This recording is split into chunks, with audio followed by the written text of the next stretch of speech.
for the upcoming QNC para interviewin si Brother Benji. Let's go.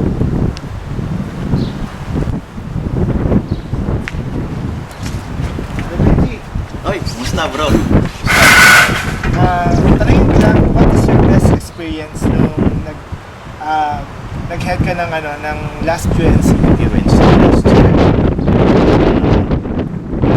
Actually marami.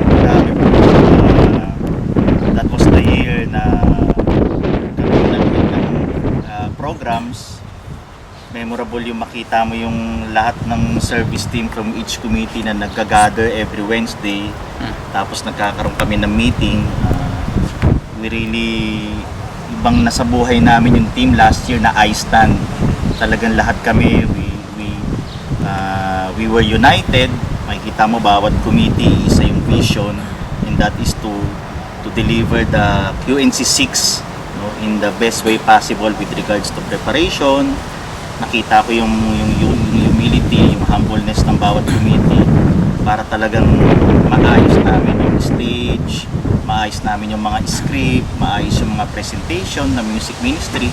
And finally, when the QNC was held last June 2 and 3 of last year, nakakataba ng puso pag nakita mo na natapos na maayos yung conference na yun. So, for me, yung QNC 6, yung I-Stand team na namin na yun, yun yung mga bagay-bagay na naging memorable sa amin ng partner ko.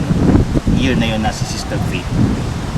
So, Brother, ano yung ina-expect mo naman ngayon sa upcoming na QNC?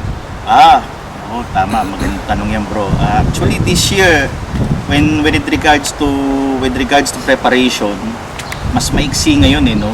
But we are fortunate na yung karamihan ng mga stage designs were a bit easier than last year.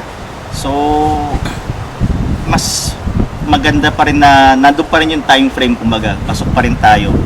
First time natin na mag-held ng mid-June. So, exciting din. Maraming mga part ng service team na first time makasama, like kayo dito. So, na-expect ko na this conference will be a proclamation again of the greatness of God. So, yun na in-expect ko naman this conference. So, may God bless us all. Yun ang sabi ko. Thank you, Brother. No problem, bro. Salamat and God bless. This is Richie Escondo, upcoming QNC.